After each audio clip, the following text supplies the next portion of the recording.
Hi friend, मैं mister हिमचंद्र Mahato और आप लोगों को मेरे यूट्यूब चैनल लैबोरेटरी टेक्नीशियन में स्वागत है।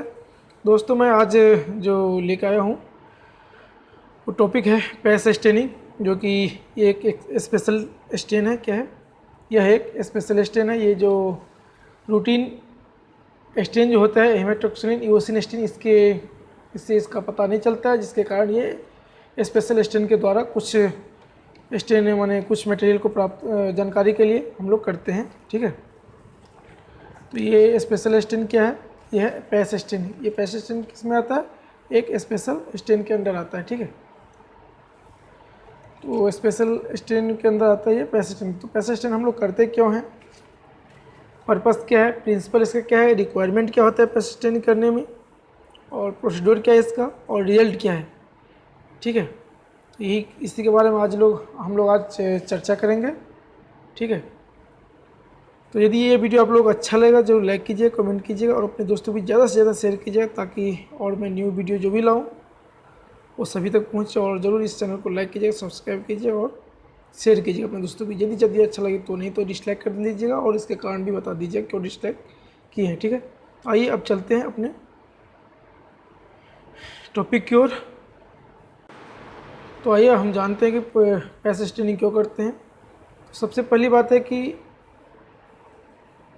Purpose of PAS stain. PAS stain हम लोग करते क्यों? सबसे पहला है कि PAS stain first time used by McManus for demonstration of mucin. ठीक है, मैंने मैकमैनस ने इसको डेवलप किया है, इसको मैंने खोज किया है। ठीक है, और सबसे पहले ये मैकमैनस ने ही यूज किया था इसके लिए, म्यूसिन को डिमॉन्स्ट्रेशन करने के लिए। ठीक है, इसके बाद है कि PAS stain use to demonstrate glycogen and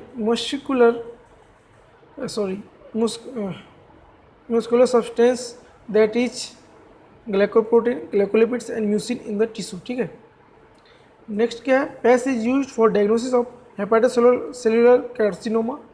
और नेक्स्ट जो है, पैस also use for fungal infection. ठीक है, तब मैं इसको डिटेल्स में बता देता हूँ कि ये जो पैस स्टेनिंग जो है मोस्ट कॉमनली जो हम लोग यूज करते हैं, किसके लिए करते हैं, इन हिस्टोलॉजी लेबोरेटरी में किसके लिए, डिटेक्ट ग्लाइकोजन। ठीक है, किसके लिए, मैंने ग्लाइकोजन को डिटेक्ट करने के लिए कि लीवर में डिपोजिट है कि नहीं। ठीक है, क्योंकि ये ग्लाइकोजन स्टोरेज डिजीज जो होता है सस्पेक्ट होता है। ठीक है, तो ग्लाइकोजन यदि प्रेजेंट रहता है इसका मतलब ग्लाइकोजन स्टोरेज डिजीज सस्पेक्ट हो रहा है, इसीलिए उसको ऐसा ये टेस्ट किया जाता है। ग्लाइकोजन ग्रेनुल्स जो है आपको किस किस कंडीशन में देखा जाता है, ट्यूमर, यानी ग्रेनुल्स में भी ऑल्सो विजिबल इन ट्यूमर में देखा जाता है। ठीक है, tumour of the bladder, kidney, ovary, pancreas and lungs, liver. ठीक है, इसीलिए हम लोग क्या करते हैं, इसको ग्लाइकोजन टेस्ट करते हैं। और दूसरी बात क्या है कि इसका जो होता है, ये जो ग्लाइकोजन होता है वेरियस बॉडी टिश्यू में पाया जाता है। ठीक है, विजुअलाइज जो थ्रू इसको हम लोग देखने के लिए पैस स्टेन करते हैं, कि ग्लाइकोजन देखने के लिए डिटेक्ट करने के लिए करते हैं पैस स्टेन प्रोसीड्योर। ठीक है, और ये जो है मोस्ट कॉमनली यूज जो करते हैं, demonstrate the thickness of glomerular basement membrane when renal disease is assessed. ठीक है, रीनल डिजीज में करते हैं। ये मोस्ट कॉमनली जो रूटीनली चेकअप जो करते हैं ना हम लोग, ये लीवर एंड किडनी के डिजीज में, किडनी के लिए हम लोग ज़्यादातर ग्लाइकोजन टेस्ट करते हैं। ये दोनों मोस्ट कॉमनली ट्यूमर देखा जाता है। ठीक है, और भी क्या है कि PAS staining procedure also is use to demonstrate hyphae and yeast. ये दोनों का हैप्पी और ईस्ट के लिए, माने हैप्पी और ईस्ट माने फंगी का ही है पार्ट है, और फंगल के अंदर ही आता है ये दोनों।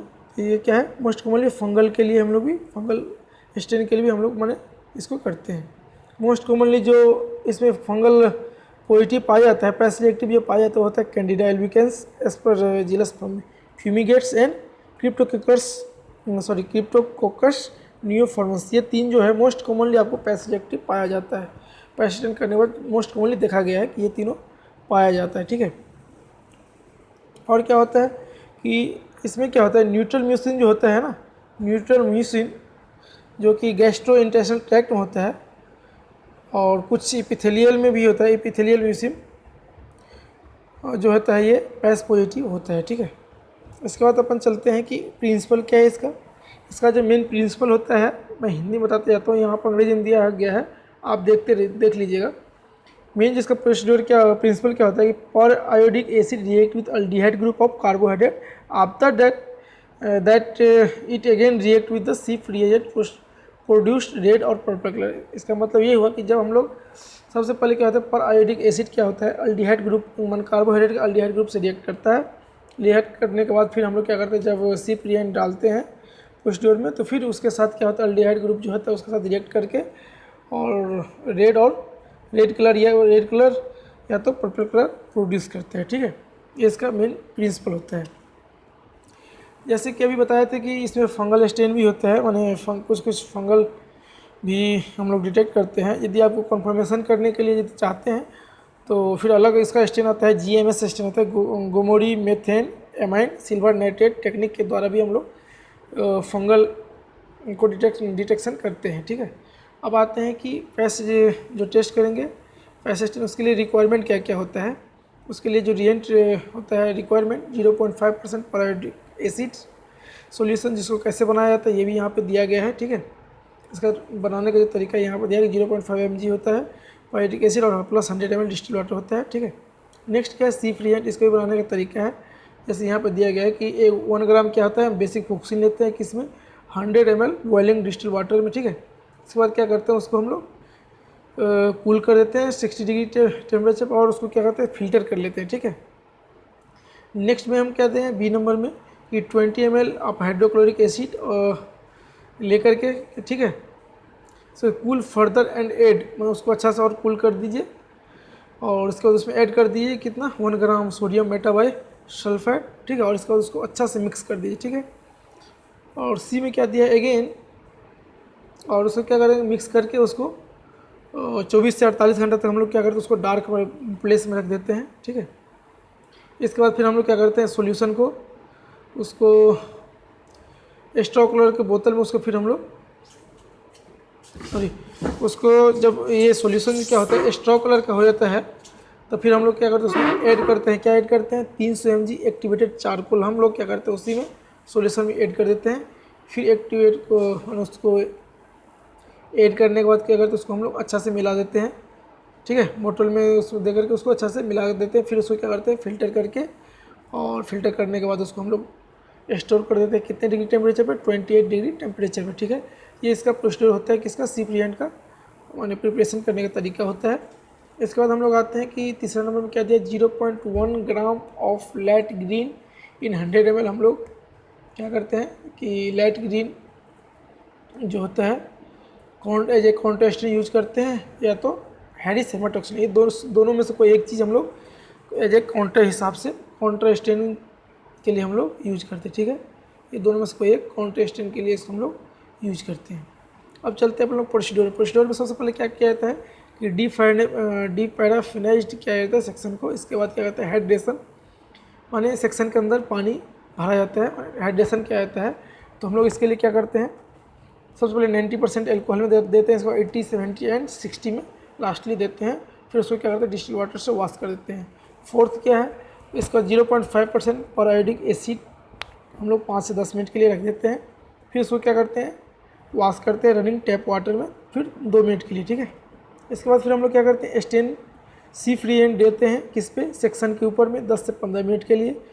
फिर क्या करते हैं हम लोग 10-15 मिनट के बाद place running tap water for 10 to 15 minute. ये डिपेंड, देखिए इसमें तो मैंने 10 से 15 मिनट दिया हो और डिपेंड करता है आपका जो प्रोटोकॉल है, जिस तरह से आपका क्या कहते हैं स्टेनिंग सही होता है, तो प्रैक्टिकली जिस हिसाब से उसका टाइम मेंटेन करके जितना अच्छा से रिजल्ट आता है उतना टाइम देना पड़ता है। वैसे कभी कभी 5 मिनट में अच्छा रिजल्ट आता है, 15 मिनट भी आता है, 20 मिनट भी आता है। ये डिपेंड करता है ज़्यादातर प्रैक्टिकल के ऊपर, लेकिन कम से कम 10 से 15 मिनट ये एवरेज हम लोग लेके चलते हैं। ठीक है, इसके बाद क्या कॉन्ट्रास्टेन विथ हैरिस हेमाटोक्सिलिन क्या दिया है counterstain with Harris haematoxylin for 1 to 3 minutes या स्टेन विथ लाइट ग्रीन। आप दोनों में से कोई एक यूज कर सकते हैं। मैंने बोला ना कि आप हैरिस हेमाटोक्सिलिन यूज कर सकते हैं या तो आप लाइट ग्रीन भी यूज करते हैं एज ए कॉन्ट्रास्टेन के लिए। ठीक है, इसके बाद आता है डिहाइड्रेशन ऑफ द सेक्शन। फिर उसको क्या करते हैं, जो सेक्शन उसको हम लोग डिहाइड्रेशन करते हैं। कैसे करते हैं, सबसे पहले 60% एल्कोहल में देते हैं, फिर 70, फिर 80 या फिर 90, फिर कॉन्सेंट्रेट एल्कोहल में 100% एल्कोहल में उसको दे करके क्या करते हैं, डिहाइड्रेशन करते हैं। डिहाइड्रेशन के बाद फिर क्या करते हैं, उसको जेलिन से क्लियर कर देते हैं, clear by the section of xylene. Xylene के द्वारा हम लोग क्या करते हैं, सेक्शन को क्लियर करते हैं। फिर इसके बाद क्या करते हैं, माउंट करते हैं सेक्शन को। फिर माउंट करके ऑब्जर्व अंडर द माइक्रोस्कोप, फिर उसको माइक्रोस्कोप के अंदर में लेकर के फिर हम लोग क्या करते हैं, ऑब्जर्व करते हैं कि मेरा प्रॉपर स्टेन हुआ है कि नहीं। ठीक है, इसके बाद रिजल्ट क्या आता है, रिजल्ट में ये आता है कि न्यूक्लियस जो होता है, न्यूक्लियर वो ब्लू कलर का होता है, और ग्लाइकोजन, म्यूसिन, एमोलॉइड, रेक्टिकुलिन, ऑल टाइप्स और जो भी है क्या होता है, रेड या पर्पल रेड होता है। ठीक है, रेड या पर्पल होता है। ठीक है, तो ये रहा आज का, ये इसका रिजल्ट है। यदि आप लोगों को ये वीडियो अच्छा लगे तो लाइक कीजिएगा, कमेंट कीजिएगा, अपने दोस्तों को ज़्यादा से ज़्यादा शेयर कीजिएगा। ठीक है, इसके बाद मैं फिर पेपेस्टेन लेके आऊँगा, और इसके बाद सैन्युलर फ्लूइड एनालिसिस, फिर इसके बाद पेपेस्टेन, इसके बाद फिर मेसन ट्रैक्रोम स्टेन। मैंने अभी जितने भी स्टेन हैं मैं आपको पूरा का पूरा कंप्लीट करा दूंगा। और जो आपके एग्ज़ाम में जो मेन जो आता है उसके लिए मैंने 2 पार्ट में करवाया हूँ, पूरा स्टेनिंग का, हिस्टोपैथोलॉजी का स्टेनिंग का, वहीं से ज़्यादातर क्वेश्चन आता है। ये तो मैं आपको डिटेल्स जानकारी के लिए मैं ये और जो यूज होता है हम लोग को प्रैक्टिकल में प्रोसीड्योर स्टेनिंग करने में, उसके लिए मैं दिया हूँ जो ज़्यादातर नॉलेज हो, और जो बच्चे लोग पढ़ाई कर रहे हैं उसको भी ये एग्ज़ाम में आएगा यहाँ से। और कंपटीशन एग्ज़ाम के लिए जो 2 यहाँ से भी आ सकता है, और दो पार्ट में दिया हूँ कि कौन सा स्टेन किसके लिए यूज होता है, और कौन सा स्टेन से कौन सा मटेरियल कौन सा कलर लेता है, इसमें कौन सा न्यूक्लियस का कलर लेता है, सारा चीज़ मैं दे दिया हूँ। और उसका मैं डिस्क्रिप्शन में उसका भी लिंक दे दूँगा, तो आप लोग वहाँ से जा कर के रिकवरी कर लेंगे, पढ़ेंगे। यदि आप लोग ये वीडियो अच्छा लगे जो लाइक कीजिए, कमेंट कीजिए, अपने दोस्तों को ज़्यादा से ज़्यादा शेयर कीजिए। तब तक के लिए धन्यवाद।